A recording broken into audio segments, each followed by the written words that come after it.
A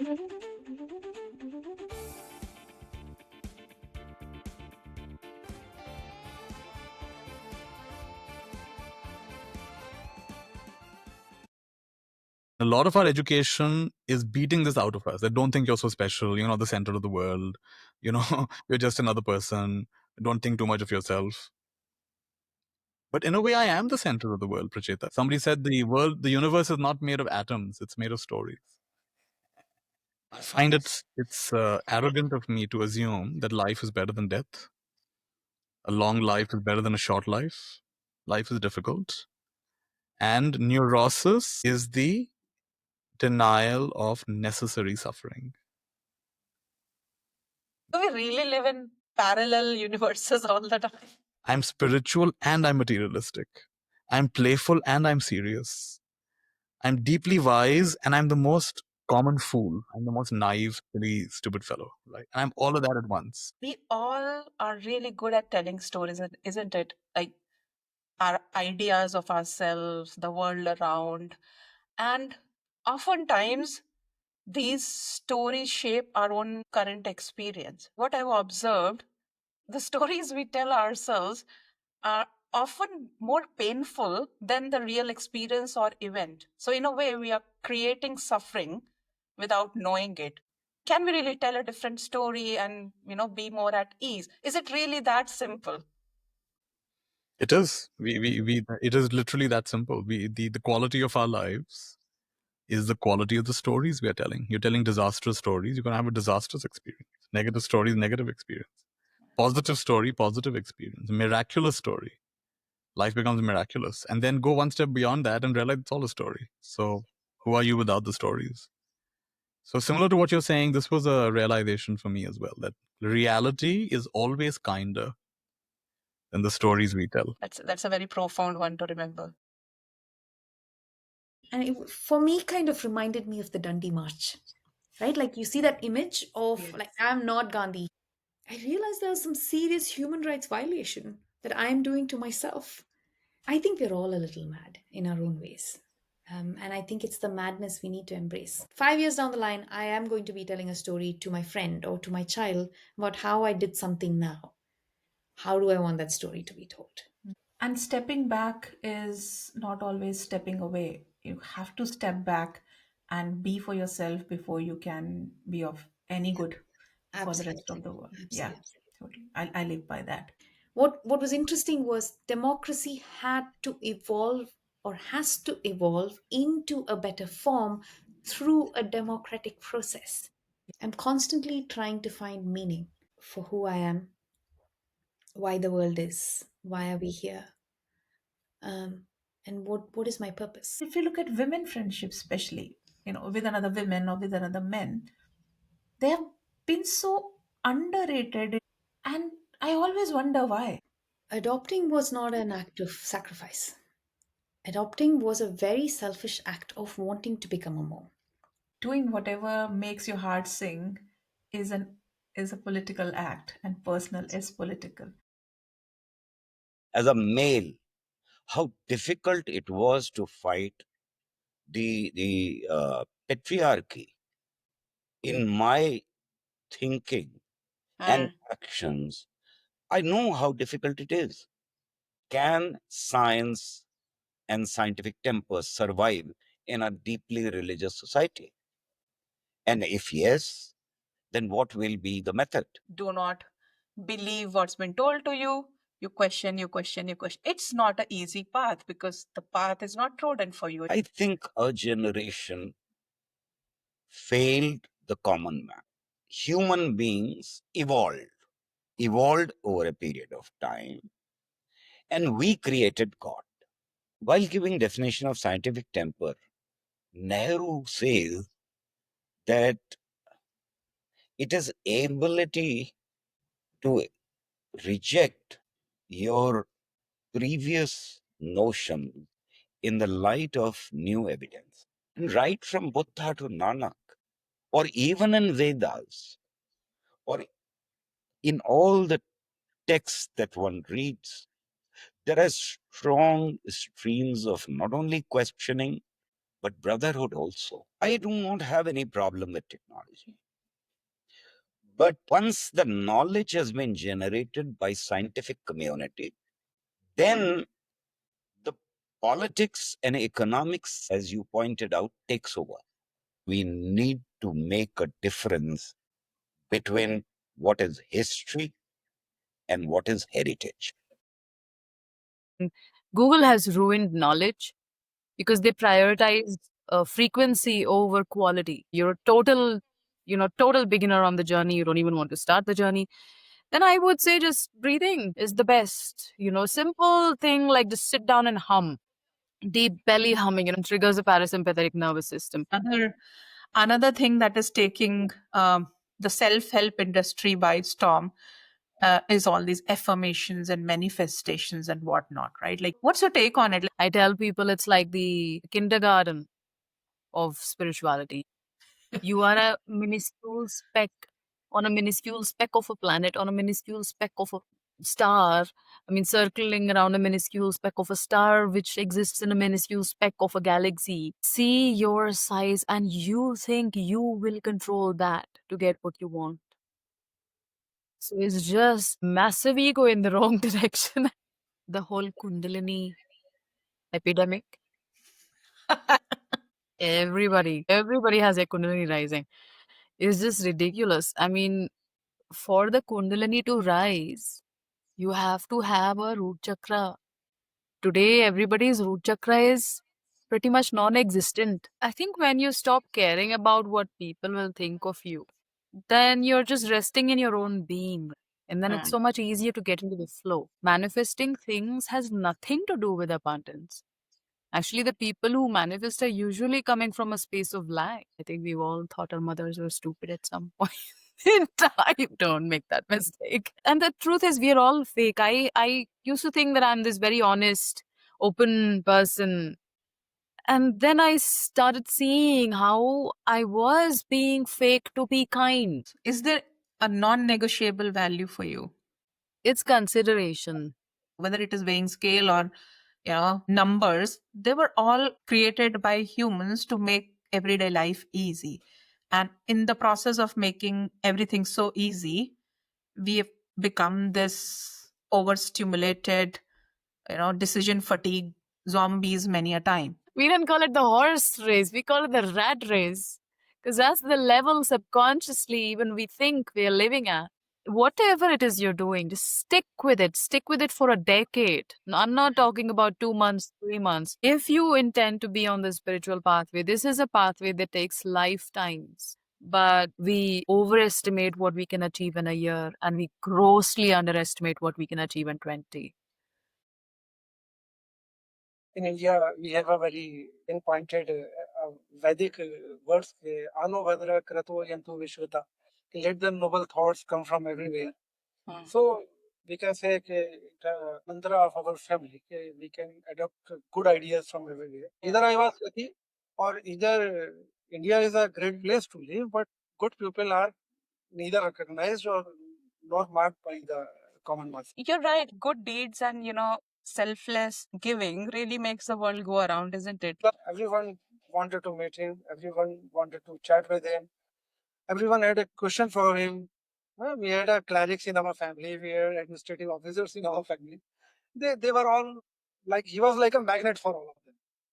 So I thought, यार ये वाला जो profession है ये तो थोड़ा कुछ अलग है. Power is here. Like now you have Lord of the Rings and whatnot. Mahabharata was the, original, the OG. So people say that India is a very casteist, very racist, and a very communal society. But till the age of 6, 7, 8, I don't know that any children were spared from that all those shit things. So it may have existed, but children were spared. I just made a list of 200 handles, different handles, who were talking those communal or ultra political or things which we consider taboo in our society. Right. And I tried to analyze those handles and I just got them checked from the system from LIC. Interestingly, of those 200 handles, 164 were being operated from a single eye. Right. Whatever I'm reporting will get do a public good or public harm. One thing.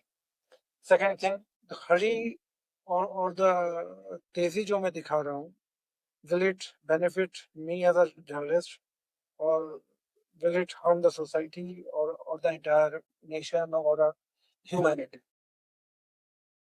I'm a capitalist, Sindhi, who pays the same amount of tax as everyone else. And so I want my paisa vasool and I want the same amount of rights as anyone else. I actually believe that some of the most exciting changes are happening away from, say, metro cities.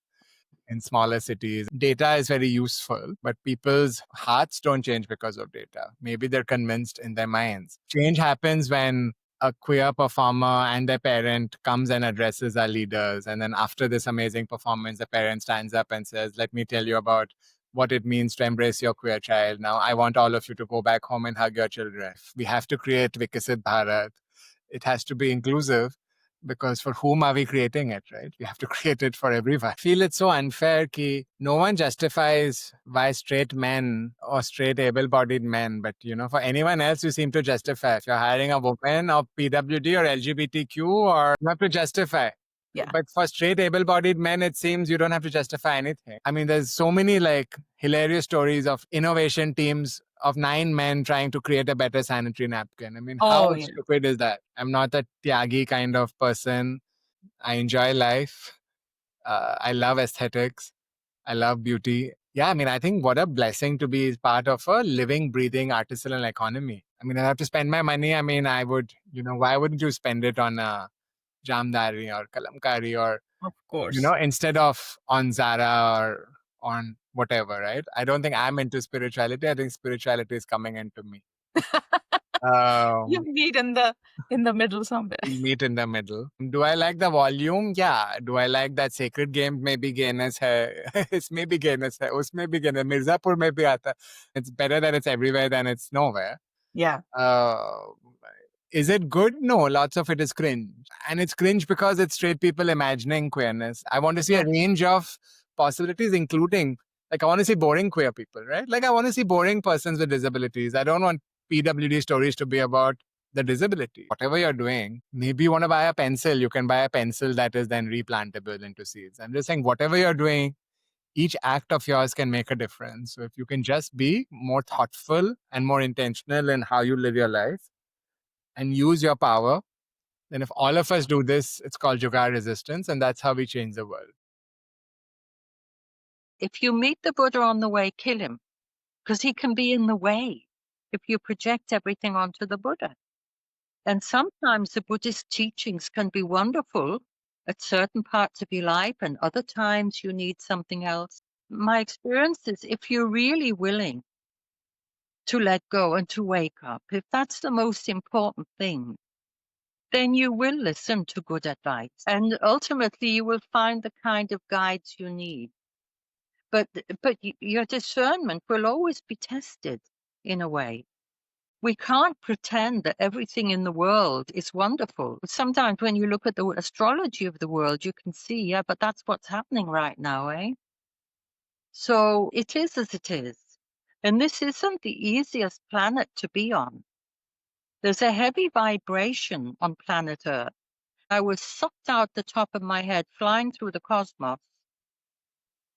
And after that, it was like I knew everything Osho said. It was almost like I already knew it. With the Eastern approach, I feel that is a more direct pointer to that you find it inside. I know Jesus has said, the kingdom of God is within you. But in a lot of the church teachings, there was always a big difference between us and Jesus. I think you know what I mean. What I really liked with Osho was the fact, as I said, that he quoted all the others and read up sutras from so many of the other awakened ones. And that was a great inspiration. Yeah. Maybe cry about something and you think, oh my God, she's an absolute idiot, sitting crying in a group. What's so stupid about somebody crying? Could I cry if I needed to? What's wrong with it? Did your father used to say you mustn't cry? These are projections. Pretending to be spiritual, that's the That's the operating world here. And somebody said, don't visit him. He'll destroy everything. I said, well, if there's anything to destroy, let him destroy it. How much is written in the fates and how much of destiny is in man's hand? Is the catch-22 question that comes a lot. Don't take any of it too seriously. Anything that comes and goes is not who you are. And this is where the meditation can help. Even the most difficult times, if you go deep in, you're not different from when you're happy. If you go deep within, it's the same beingness. If somebody were to say that I want to be successful, I want to be a CEO, I want to be wealthy, I want to be famous, we look on that and say, oh yeah, that's understandable. Yeah, go for it. Right? Yeah. And, as if those are not selfish. If anything, they're even more selfish, right? I have this paper titled, Is Happiness Shared Doubled and Sadness Shared Halved? This is a quote, right? Happiness shared is doubled and sadness shared is halved. Is it really true? I would seek out these books on philosophy on the topic of happiness and listen to cassettes of philosophers like Jiddu Krishnamurti or even kind of godmen like Osho, Rajneesh, and read up their book, because it just like at some level I knew that this is what I ultimately wanted. Everything that I was doing was so that I could get a little bit close to experiencing on a sustained basis a state of emotional positivity accompanied by a sense of mental clarity and focus, and also feeling good. Yeah. Life has a way of working it out. Yeah. And there are no mistakes in my experience. It's like it's a pest, the mind. It's like following you everywhere and like commenting on everything and never letting you be. You probably know this, Pracheta. There's a lot of work these days on time spent on social media and how it affects how you feel. The general finding, especially among younger generation teenagers, especially among girls, is that more time you spend on social media, the more detrimental it is to your well-being. I think befriending uncertainty is very, very important, because the truth is that it's very difficult to predict what's going to happen, right? We are not in control. If you were to ask people, is happiness important to you? I think that people would say, yeah, it's very important. In fact, maybe even the most important thing, right? But it's a relatively kind of abstract motivation. It's not tangible, and something that you can kind of grab with your hands or see evidence for in some kind of quantifiable way. And there are other goals that are also important to us that have the property of being quantifiable and more tangible. They came as a clean slate into the world, and that clean slate has been filled by what other people think should be there on that slate. And so if you have not taken the time to kind of step back and ask yourself, is it really serving me well or not, then you really don't have too much hope of changing what's written on that slate, right? I've been biased toward emphasizing and at some level, I guess, deep down believing that everything that is worthy of knowing and can be known through the mind, and discovering that I've just started to butt up against that wall, that only so far that you can go with the mind and logic. Thought has a purpose and thinking has its purpose. Knowledge has its purpose, but knowledge and knowing are different things.